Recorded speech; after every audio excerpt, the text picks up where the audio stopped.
Hello दोस्तों, मैं नैमिका सिंह स्वागत करती हूँ आप सबका आपके यूट्यूब चैनल नॉलेज कॉर्नर में। फ्रेंड्स, जैसा कि आप सभी को पता है बॉटनी जीआईसी की इस क्लास में अभी तक हम लोग 100 क्वेश्चन डिस्कस कर चुके हैं प्लांट फिजियोलॉजी के।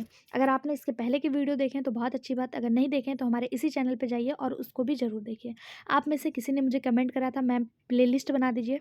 जैसे ही 2-4 क्लास हो जाते हैं मैं आपको प्ले भी प्रोवाइड करवा दूँगी और साथ साथ आपसे अनुरोध है कि आप लोग LT ग्रेड के जो क्लासेज हुए हैं उन्हें भी देखा करिए, वो भी आपके लिए बहुत ज़्यादा हेल्पफुल हैं। ठीक है, स्टार्ट करते हैं अपना पहला क्वेश्चन।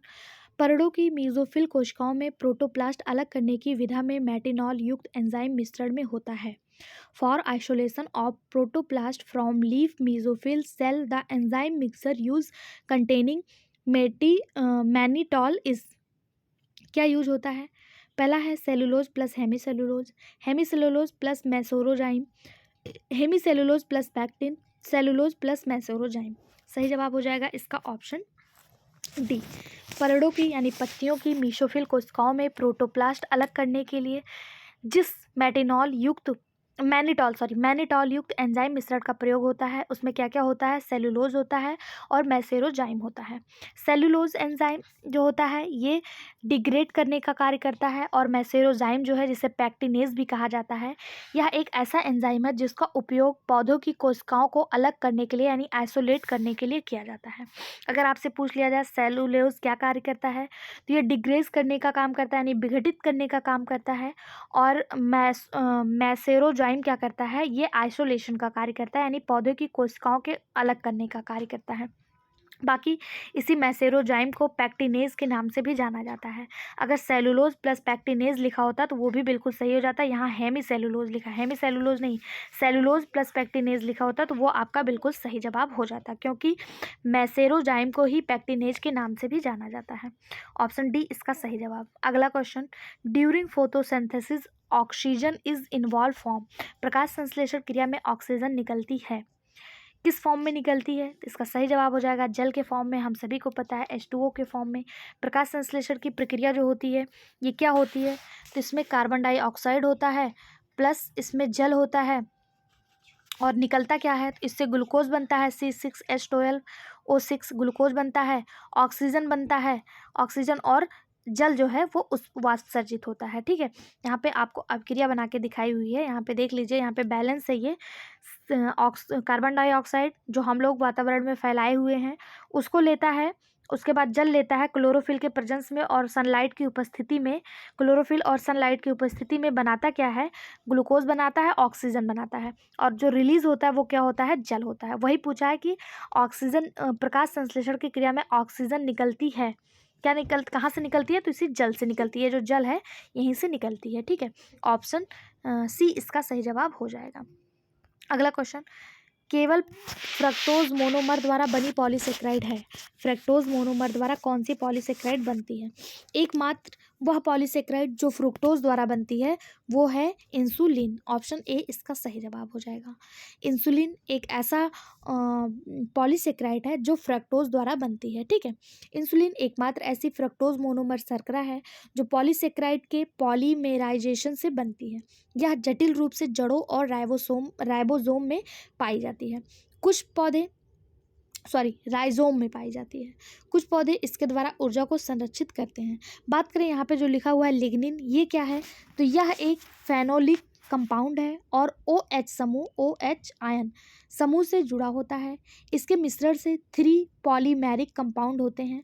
यह जिम्नोस्पर्म, वुड एंजियोस्पर्म और ग्रासेस में पाया जाता है। ठीक है, इसका सही जवाब ऑप्शन ए हो जाएगा। अगला क्वेश्चन, एक वर्णक जो पुष्प प्रेरण एवं बीजाणु अंकुरण दोनों में संबंधित है, यानी कि वह कौन सा पिगमेंट है जो फ्लोरल इंडक्शन और सीड जर्मिनेशन दोनों में सहायता करता है? एंथोसाइनिन, फाइटोक्रोम, जैंथोफिल या क्लोरोफिल ए। सही जवाब हो जाएगा ऑप्शन बी, फाइटोक्रोम। फाइटोक्रोम ये फ्लोरल इंडक्शन और सीड जर्मिनेशन दोनों में ही सहायता करता है। ऑप्शन डी इसका सही जवाब हो जाएगा। एक्शन स्पेक्ट्रा और फोटो रिवल्सिबिलिटी प्रयोगों से पता चलता है कि फाइटोक्रोम वह वर्णक है जो रेड लाइट यानी लाल लाइट को डिटेक्ट करता है फाइटोक्रोम एक प्रकार का फोटो रिसेप्टर है। अगर पूछा जाए फाइटोक्रोम क्या है, तो यह एक प्रकार का फोटो रिसेप्टर है जो पौधों की नई प्रक्रियाओं में भाग लेता है।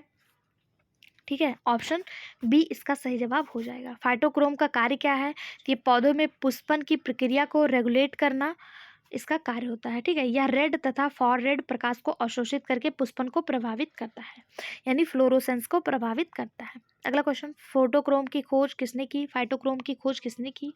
तो फाइटोक्रोम की खोज जो है वो गार्नर और एलार्ड के द्वारा किया गया था। ऑप्शन बी इसका सही जवाब हो जाएगा। फाइटोक्रोम की पहली बार खोज किसने की थी? गार्नर और एलार्ड ने करा था। ऑप्शन बी सही जवाब। अगला क्वेश्चन, पौधों में पुष्प आकार की निम्नलिखित में से किसके द्वारा नियंत्रित होता है?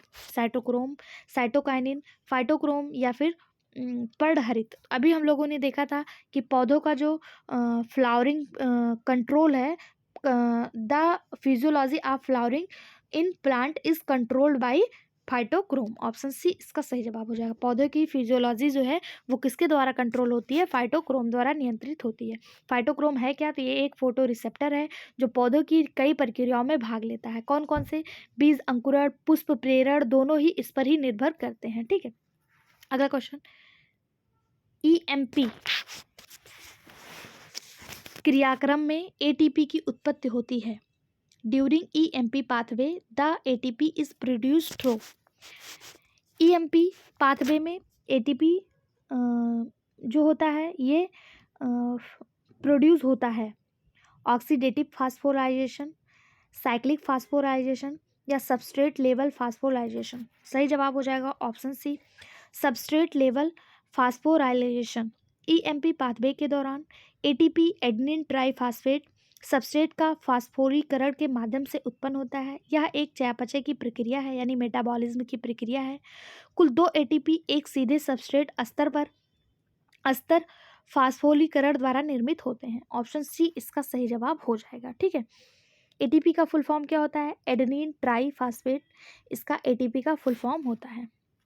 अगला क्वेश्चन है, during germination of barley seed the enzyme a amylase is secrete by. जौ के बीजों के अंकुरण के दौरान अल्फा एमाइलेज एंजाइम का स्रावण होता है बीज भित्ति से, एलुरोन परत से, मूलांकुर चोल से या फिर प्रांकुल चोर से। सही जवाब हो जाएगा एलुरोन लेयर। जौ के बीजों के अंकुरण के दौरान अल्फा एमाइलेज एंजाइम एलुरोन लेयर द्वारा स्रावित होता है। ऑप्शन बी इसका सही जवाब हो जाएगा। यह बीज के अंकुरण के दौरान बीजों के पोषण संबंधित आवश्यकताओं को पूरा करने में मदद करता है। कोशिका की इस परत को कभी कभी परिधीय भ्रूणपोष भी कहा जाता है।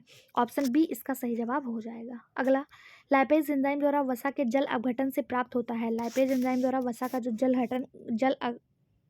अपघटन होता है उससे क्या प्राप्त होता है? Fatty acid and amino acid, glycerol और fatty acid, glycerine and water, glycerol and amino acid. सही जवाब हो जाएगा option B, glycerol and fatty acid. Lipase enzyme की उपस्थिति में वसा का निर्जलीकरण होता है जो ग्लिसरॉल और फैटी एसिड से प्राप्त होता है। ऑप्शन बी इसका सही जवाब हो जाएगा। इस तरह से इसको आप याद रख सकते हैं। फैट का जब हाइड्रोलाइजेज और लाइपेज एंजाइम की उपस्थिति में निर्जलीकरण होता है तो ग्लिसरॉल और फैटी एसिड जो है वो प्राप्त होता है। ऑप्शन बी सही जवाब। निम्नलिखित में से कौन एक प्राकृतिक वृद्धि हार्मोन्स नहीं है? ध्यान दीजिएगा, यहाँ पे पूछा कौन सा नहीं है। पहला दिया है इंडोल एसिटिक एसिड, ये वृद्धि हार्मोन्स है। जिब्लेरिक एसिड, ये भी वृद्धि हार्मोन्स है। TIBA, ये वृद्धि हार्मोन्स नहीं है। और जियाटिन, ये तो है। जो इसमें सही जवाब हो जाएगा वो ऑप्शन सी हो जाएगा। TIBA मुख्य रूप से पौधों की वृद्धि को नियंत्रित करने का कार्य करता है।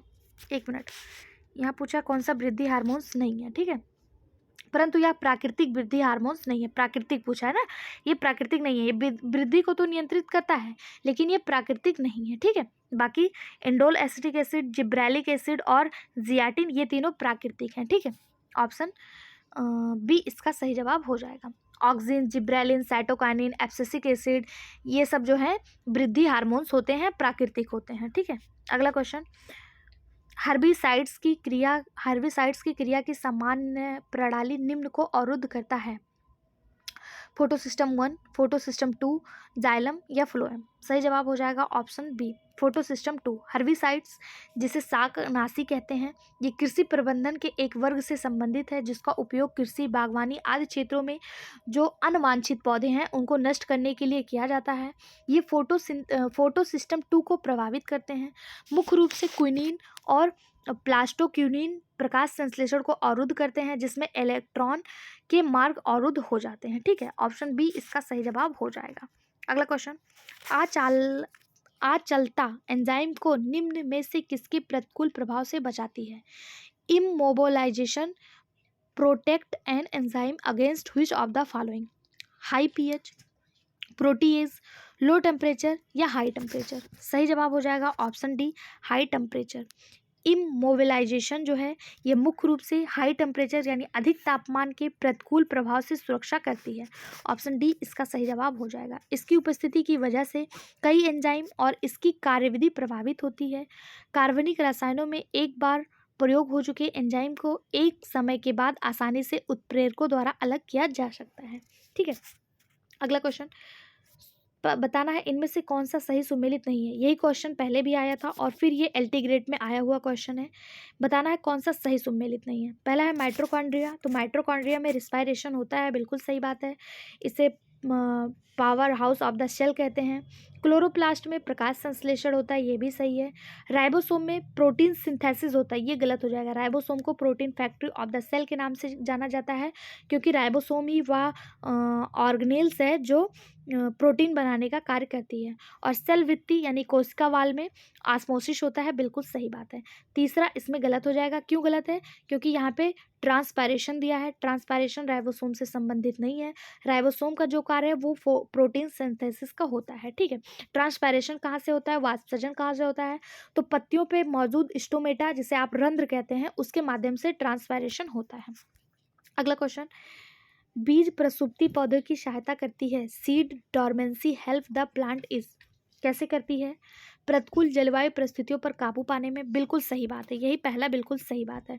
ओवरकमिंग अनफेवरेबल क्लाइमेट कंडीशन में जो बीज प्रसुप्ति है, सीड डॉर्मेंसी है, वो हेल्प करती है। ऑप्शन ए इसका सही जवाब हो जाएगा, जो बीजों को प्रतिकूल परिस्थितियों में वातावरण के बाह्य प्रभाव से बचाती है। अगला, पुष्पों के दल यानी पंखुड़ियों का श्वसन गुणांक क्या है?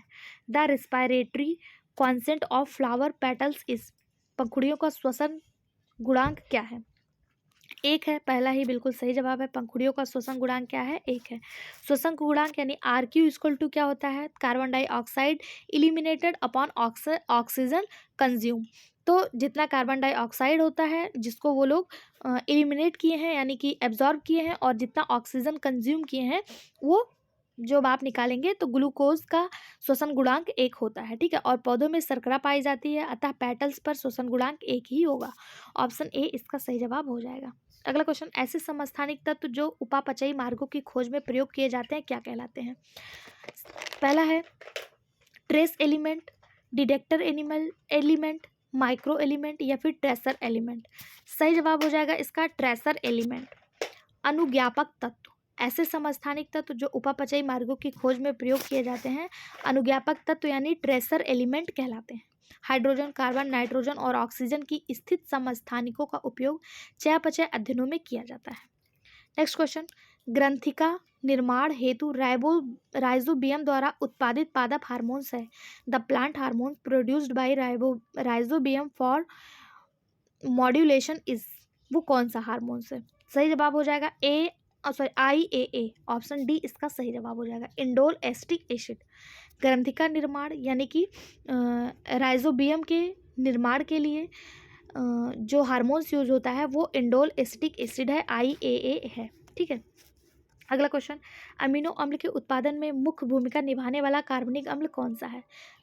पार्विक अम्ल, मैलिक अम्ल, अल्फा कीटोग्लूटेरिक अम्ल या फिर ऑक्सैलो एसिटिक एसिड। सही जवाब हो जाएगा इसका option C alpha ketoglutaric acid जो है ये कार्बनिक अम्ल है जो अमीनो अम्लों के संश्लेषण में मुख्य भूमिका निभाता है। ऑप्शन सी इसका सही जवाब हो जाएगा। अधिकांश अमीनो अम्लों को एक कीटो अम्ल से संश्लेषित किया जाता है और बाद में एक अन्य अमीनो अम्लों में परिवर्तित कर दिया जाता है। अल्फा कीटो अम्ल और प्लस ग्लूटामेट जब मिलाएंगे तो अमीनो अम्ल बनेगा और अल्फा कीटो ग्लूटामेट बनेगा। ठीक है, ऑप्शन सी इसका सही जवाब हो जाएगा। ये इसकी अभिक्रिया को यहाँ पे दिखाया गया है, ये रिवर्सिबल होती है, इससे भी बन सकता है, और ये रहेगा तो ये बन जाएगा, ये रहेगा तो ये बन जाएगा। ठीक, अगला क्वेश्चन, सहायक वर्णक अणु और पर्णहरित अणुओं के बीच इलेक्ट्रॉन ऊर्जा का स्थानांतरण किसके द्वारा होता है? The electron energy transfer between accessory pigment and chlorophyll molecules take place by radiation, resonance, transduction या फ्लोरोसेंस। सही जवाब हो जाएगा ऑप्शन बी, रिजोनेंस। सहायक वर्णक अणु और पर्णहरित अणुओं के बीच इलेक्ट्रॉन के स्थानांतरण द्वारा जो ऊर्जा उत्पन्न होती है उसे अनुनाद यानी रिजोनेंस द्वारा उत्पन्न होती है। ऑप्शन बी इसका सही जवाब हो जाएगा। अगला, चक्रीय प्रकाश फास्फोरिलेशन संबंध है साइक्लिक फोटो फास्फोरिलाइजेशन एसोसिएटेड विथ, किससे संबंध है? Photo system 1, quantasome, pigment system 2 या फोटोलिसिस। सही जवाब हो जाएगा इसका ऑप्शन ए, यानी कि फोटो सिस्टम 1। चक्रीय प्रकाश फास्फोरिलीकरण का संबंध प्रकाश तंत्र 1 से है, क्योंकि प्रकाश तंत्र 1 का उपयोग चक्रीय प्रकाश फास्फोरीकरण तथा अचक्रीय प्रकाश फास्फोरिलीकरण दोनों में होता है। अगर पूछा जाए वह कौन सा चीज़ है जो फास्फोरिलीकरण 1 और चक्रीय और अचक्रीय दोनों में होता है, तो यही फोटो सिस्टम 1 जो है ये दोनों में यूज होता है। इस प्रक्रम में होता क्या है, जिसमें एटीपी निर्माण को चक्रीय प्रकाश फास्फोरिलीकरण कहते हैं, यानी इसमें क्या होता है, एटीपी का निर्माण होता है। यहाँ पे ये चक्र दिखाया गया। पीडीएफ आप हमारे टेलीग्राम चैनल से ज्वाइन कर सकते हैं, वहाँ पे आपका कोई चार्ज नहीं लगेगा, फ्री ऑफ कॉस्ट आपको पीडीएफ मिल जाएगा। टेलीग्राम चैनल का लिंक आपको इसी वीडियो के डिस्क्रिप्शन बॉक्स में मिल जाएगा। साथ ही फ्रेंड्स, आपसे अनुरोध है जितना ज़्यादा से ज़्यादा हो सके आप कमेंट बॉक्स में कमेंट करके हमें मोटिवेट किया करिए और ज़्यादा से ज़्यादा शेयर करा करिए। ठीक है, जिस दिन ज़्यादा से ज़्यादा व्यू आने लगेगा वीडियो पे, उस दिन हम लोग 50 क्वेश्चन, 50 से 70, 70 से 100 क्वेश्चन करने का प्रयास करेंगे। जैसे हम लोगों ने LT ग्रेड में 200 क्वेश्चन तक किए हैं, क्योंकि वीडियो पे अच्छे खासे व्यू आ रहे थे तो हमें भी मोटिवेशन मिल रहा था, और फटाफट से हम जितना ज़्यादा क्वेश्चन करेंगे उतना ज़्यादा हमें रिविज़न करने का टाइम मिलेगा, हम फिर से सारे टॉपिक को रिवीजन कर पाएंगे। ठीक है, पहला क्वेश्चन है, तो थोड़ी सी मेहनत हम करेंगे, थोड़ी सी आप कर लीजिएगा। पहला क्वेश्चन है, द वर्णक जो प्रकाश संवेदी बीजों के अंकुरण के लिए उत्तरदायी है क्या कहलाता है? जंतोफिल, कैरोटीन, जर्मिनाइजेशन पिगमेंट या फिर फाइटोक्रोम। सही जवाब हो जाएगा ऑप्शन सी, फाइटोक्रोम। फाइटोक्रोम ऐसा पिगमेंट है या एक चमकीले नीले या नीले हरे रंग का प्रोटीन युक्त पिगमेंट है। ये करता क्या है, तो ये जो बीज हैं, सीड हैं, उनके जर्मिनेशन में रोल प्ले करता है। ठीक है, ऑप्शन डी इसका सही जवाब हो जाएगा। अगला क्वेश्चन, सत्य कथन है, यानी इसमें से केवल एक सही है, तो इसका सही जवाब ऑप्शन सी हो जाएगा। Plant with stem modified into phylloclade ट्रांसपायरलेस, प्रड़ववृत्त में रूपांतरित तने वाले पौधे वाष्पसर्जन कम करते हैं। ऑप्शन सी इसका सही जवाब हो जाएगा। फिलोकेट्स एक विशेष संशोधित प्रकाश संश्लेषण तना है जो ज़्यादातर मरुद्भिद पौधों में पाया जाता है। ओके, ऑप्शन सी इसका सही जवाब हो जाएगा। अगला क्वेश्चन है, एथिलीन के प्रभाव को समाप्त किया जा सकता है। एथिलीन के प्रभाव को, इफेक्ट को कैसे समाप्त किया जा सकता है? तो एथिलीन के इफेक्ट को कार्बन डाइऑक्साइड द्वारा समाप्त किया जा सकता है। ऑप्शन ए इसका सही जवाब हो जाएगा। एथिलीन का यूज क्यों किया जाता है? तो एथिलीन का यूज फलों को पकाने के लिए किया जाता है। ये एक पादप हार्मोन्स है।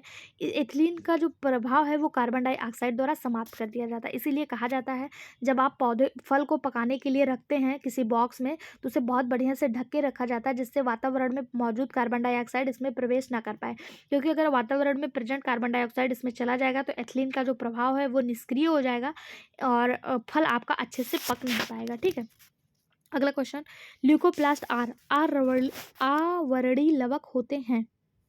प्लास्टिड ऑफ वेरिएबल कलर्स, विविध वर्णों के लवक, रंगहीन लवक, प्रोप्लास्टिड या एंटीसेप्टिक एडहेंसिव।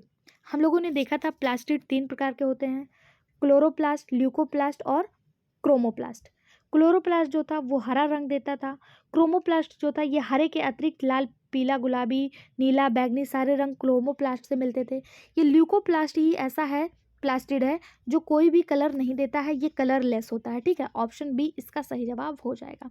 ये छड़ के आकार का होता है, कभी कभी गोल भी होता है। इसमें जो है कोई भी रंग नहीं पाया जाता है। ये पौधों के स्टेम, रूट वगैरह में पाए जाते हैं।